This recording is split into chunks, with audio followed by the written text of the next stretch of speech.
just trying to eat my cup of noodles instant lunch, lime, chili, shrimp. Before we get into this gore fest, let me just give you one moment of peaceful ASMR.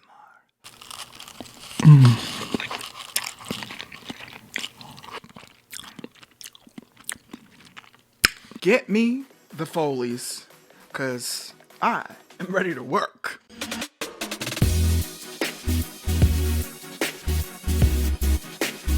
Aloha and welcome back to my channel. My name is Jake and this is Ink Cinema. Combining my love for film and printmaking, I recap and review the best in movies and television while I carve unique pieces of linoleum artwork.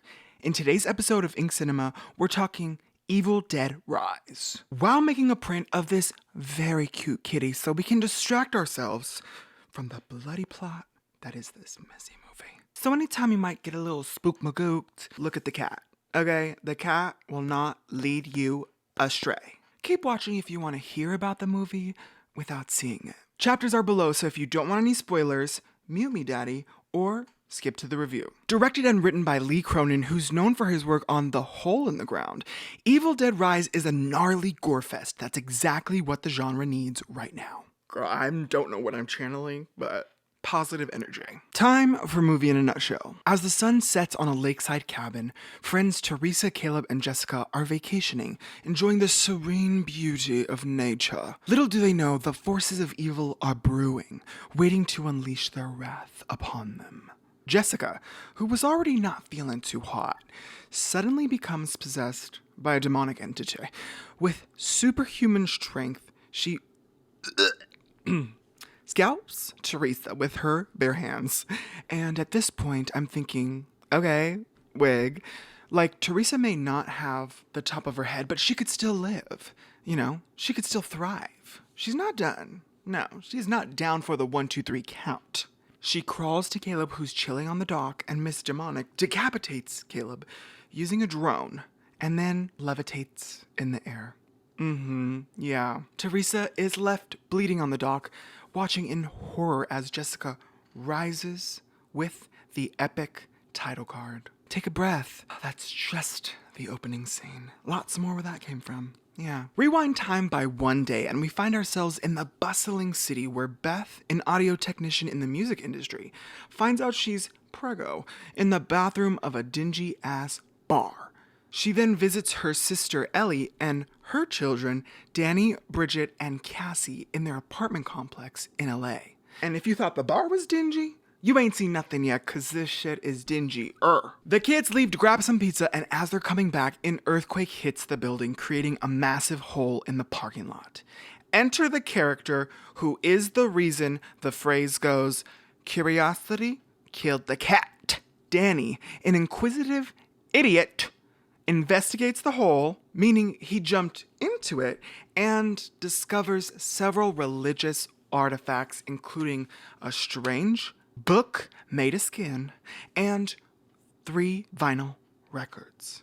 Now, technically, they're phonograph records, but we're gonna call them vinyl records from this, okay? Okay, all right.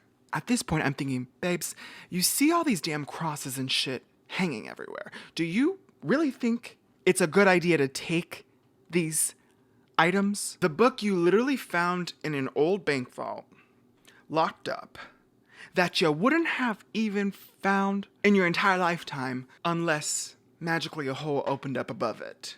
Yeah.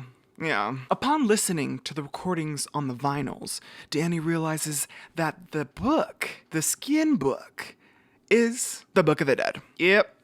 Yep, which was previously studied by priests who were condemned by the church. So, yeah, whatever. I just need some ramen real quick for this. I love this new version of Summoning the Deadites where the character doesn't speak the words out of their own mouth, but just the act of the playing of the cursed words makes the evil appear. As the voices on the record read the incantations within the book, they unwittingly unleash a demonic entity that cuts the power to the entire building. That should have been the first red flag, you guys. When that shit goes down, something is about to go down. Ellie is viciously attacked in the elevator, and upon returning to her appointment after getting, bounced around a little bit, she collapses and appears to be dead. I feel so bad for this queen at this point because she did nothing to deserve this. Nothing. But that's how the cookie crumbles. Assuming that Ellie has died, Beth and her neighbors lay her to rest in her bedroom. The hot neighbor tries to close Ellie's eyes out of respect, but the bitches just pop right back open. To their surprise, but to no one else's motherfucking surprise, Ellie awakens, serving Bella at the end of Twilight, possessed by the demon, and she attacks them. Beth and the children manage to lock her out of the apartment, but not before she brutally murders their neighbors in the hallway. This includes hot neighbor, who gets his eye bitten out, bitch. Ellie then chokes on the eye, spits it out, and it just so happens to get stuck in the throat of hot neighbor's friend, who's now choking on his hot friend's eye. It's a mess, and it's pure comedy. Ellie's possession triggers a chain reaction of events that culminate in a nightmarish finale. Now, if you know these movies, you know there isn't just one entity you gotta look out for, which makes these movies in particular all the more terrifying. She's got a lot to say. Black liquid starts oozing out of Bridget's orifices, one of the kids. Yep, and she attacks Danny and Cassie, forcing them to defend themselves. This includes a scene where Miss Bridge makes a lovely parmigiano topping out of Beth's calf and serves a classic, "I didn't have a costume, so here's a sheet. Look, I'm a ghost" realness, and then proceeds to get stabbed by Cassie's batty doll spear, Stephanie. You go, Stephanie. That doll really slayed.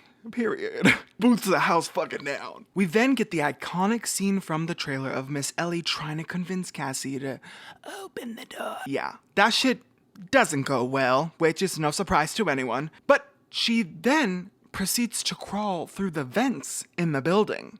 Because earlier in the movie, one of the neighbors was like, yeah, my cat's up there. She's just a silly, goofy cat running in the vents. So Demon Ellie's like, oh, girl, I can get back into the apartment through the vents. Okay, let's go. She then stumbles into Danny's room where Beth is listening to the final record, telling her that there really isn't any way to beat the evil. The only thing you can do is run. 3 records, and none of them can tell us how to beat the bitch. Thank you. As the situation spirals out of control, Cassie throws Beth a pair of scissors to subdue Ellie. I want to know how many gallons of blood they used in this movie, because they are drenching these pancakes in maple syrup, honey. Drenched. Beth and Cassie try to escape using the stairs, only to find that, shit bitch, they're gone. As a result of the earthquake. Yes, work. Girl, they should have moved out of this building years ago. Years. They attempt to then escape through the elevator, which even the mom said earlier, bitch, don't take an elevator right after an earthquake. Yeah, the elevator overflows with blood. A fucking nightmare. This kid is gonna be scarred for life. I mean, I'd sue the damn evil entities for emotional distress because of all the fucking therapy that I'd have to go through. It's all gonna get very expensive. Y'all got any currency down there? Because I'm just saying, the damage, she needs a body shop, and she needs a lot of bills. Can you pay my bills? Can you pay my telephone bills? Can you pay my automobiles? That's what she's asking. Because she's Cassie with a what? Okay. Hi, you guys. What email should I send the invoice to? Yeah, I'll have my people reach out to your people. Right before they almost drown in the elevator full of blood, it falls to the below ground level, allowing them to escape into the parking lot. Classic ode to The Shining happens here, and it's kind of everything. Girl, you're gonna need a lot of mops to clean that shit up. The possessed corpses of their neighbors combine with Ellie, Danny, and Bridget. Yes, bitch, they got Megazords in this movie to create a spider-like creature that threatens to kill them all. Just look at this fucking picture. Does that not make you want to rich? Hi, Stranger Things. Hi. Beth is ready to fight, bitch. Somehow the girls almost make it out, but the creature grabs Cassie's leg and pulls her right back under that gate. They almost made it. Suddenly, a chainsaw appears and bitch, it's go time. Beth has seen many movies like this one, and she's ready to cut. She's ready to saw. The camera then flashes to a massive wood chipper they foreshadowed earlier in the film. And when they did that, I thought, I wonder when that's gonna come in handy. With quick thinking, Beth manages to somehow rescue Cassie and forces the creature into the wood chipper, finally killing it. But not before Ellie serves us a campy horror moment and delivers one last line as a deadhead that's about to be devoured. Beth isn't having it. Doused in blood, at this point she has had it. Cassie and Beth, and Beth's unborn baby, make it out alive. Honestly, making this ending one of the best in horror cinema I've seen in a while. I loved Smile, but the ending had me heated, just like her. I was upset. We fought for this woman the entire movie. And then she goes and does all that. Yeah. And they even give you hope, too. They give you hope that she is defeating her monsters, her demons. But no, it still defeated her. Yeah. Okay. In the end, Jessica, who was revealed to have been living in the building, discovers the bloodied wood chipper as an unseen demon moves rapidly through the parking lot, attacking her as she screams in terror, which then sets us up for the beginning of the movie, where Jessica became Jessica. Or Nosika? Yeah, whatever. The events that unfolded in the building that night were surreal, otherworldly. The entities, the possessed corpses, and the spider-like creature were all manifestations of the supernatural world that had invaded the mundane reality of a condemned apartment complex in the city of angels. Beth and her family were mere mortals, caught up in a world of evil, forced to confront the dark forces that had taken over their home. It was a night they would never forget, a night that would haunt them for the rest of their lives. Now that we've covered the movie in a nutshell, let's talk. Evil Dead Rise is a bloody, refreshing horror movie that went from straight-to-streaming flick to box office success. It was made on a budget of $15 million, and so far it's done almost $50 million worldwide on an opening of $24 million. Really impressive for a movie that was about to go straight to HBO Max, which is about to be changed to just Max, and I don't think that's right. Alyssa Sutherland plays Ellie, who channels a specific type of rage so well that she steals the screen every time she's on it. She's also stunning, and I loved the vast difference between model, cheekbones, brow, and rotted gray. Disgusting. The main baddie of this film, the only one who's got some sense in this family, is Beth, who's played by Lily Sullivan. She fought her way through this movie while giving us every emotion on the spectrum. You could tell that she really gave it her all, and I appreciate the humanity that she brought to the role. Still sad about hot neighbor Gabriel, played by Jaden Daniels, who I knew was gonna die the moment I saw him in his sexy little cutoff tee, but still sad about those muscles going to waste. And for a second I thought, okay, he might be okay. You know, you can lose an eye and still live. The bitch at the beginning got scalped and I think she was gonna be okay, right? So I thought my man's was gonna make it out, but that's why I chose not to get too invested in this man this time. Every movie I'm like, okay, I'm in here. Just like in Smile with a detective, I was ready to, and I couldn't because he's gone. He's gone. In this movie, thankfully, curiosity didn't kill the actual cat. In the true plot twist of the film, she survived, thank God. Every time an animal is in a horror movie, it's safe to assume it's gonna die. So annoying. Listen, bitch, I have a pet peeve when it comes to pets dying in movies for no goddamn good reason. So it was nice to see this one make it out alive. Do we know for sure? No, but I'm going with the positive. As for what the critics said, this movie got a solid amount of praise. I mean, there was some negative criticism, but it mostly came from an audience member at the South by Southwest premiere, where a man yelled, "This movie fucking sucks." What? I don't get it. He waited all the way through the credits. Just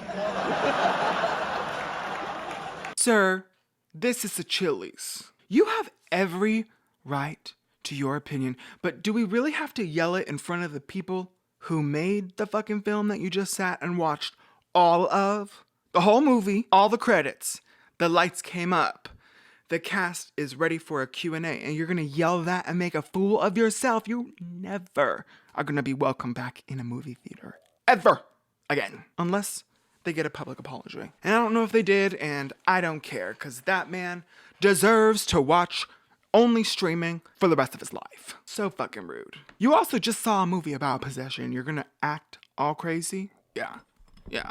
All right. Like, girl, get a life. One critic said he wished we would have gotten to know the family a bit more before everything ramped up, but honestly, for a movie whose runtime is a swift 97 minutes, I think there was just enough exposition.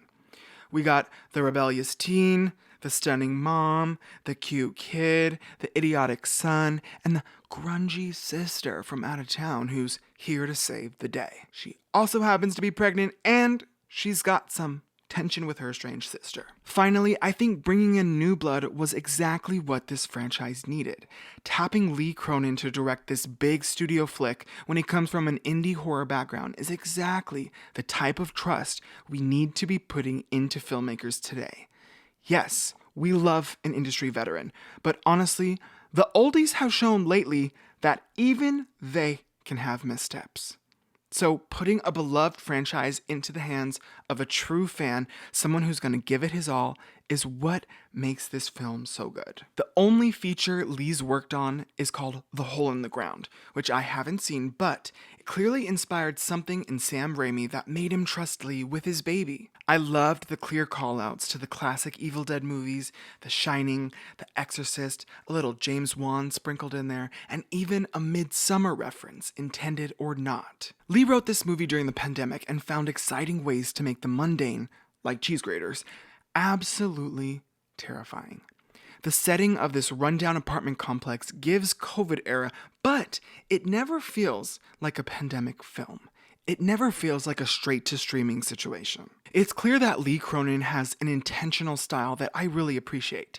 I just hope his indie eye doesn't get lost in his big studio success, as we've seen with some other directors. A paycheck is a paycheck, and while I see a lot of them in his future, I just hope he continues to bring this fresh perspective to his work. With cinematography by David Garbett, who worked on Ash vs. Evil Dead, I found myself in awe of some of the beautiful shots in this movie. You can tell that Lee worked closely with Dave to capture the palpable tension, as well as turn simple moments into artistic tableaus. I know, I got some big words, bitch. Got more where that came from. Let me say it again for you. Tableaus. And the sound design sent chills down my spine. The C4, the C5, the C6, the C7, the C8. So well done. I saw somebody on Twitter talking about they saw it in 4DX, girl, and they thought somebody was whispering over their shoulder. So, I mean, that sound designer was doing something right. Doused in buckets of blood, Evil Dead Rise toes the line between too much and just enough, with an ending that left me both satisfied and hungry for more. Wow, I'm a writer. I'm an author. I should be getting paid big bucks to be doing this shit. I got opinions, and I got words like tableau. If you'd like to see more of my work, make sure to check me out on Instagram and TikTok at Jake Okoa. If you were into this video, I got plenty more where that came from. I want to thank you for taking the time to watch, and I hope you enjoyed it. My name is Jake Okoa, and may the power protect you always. I'll see you next time. Bye.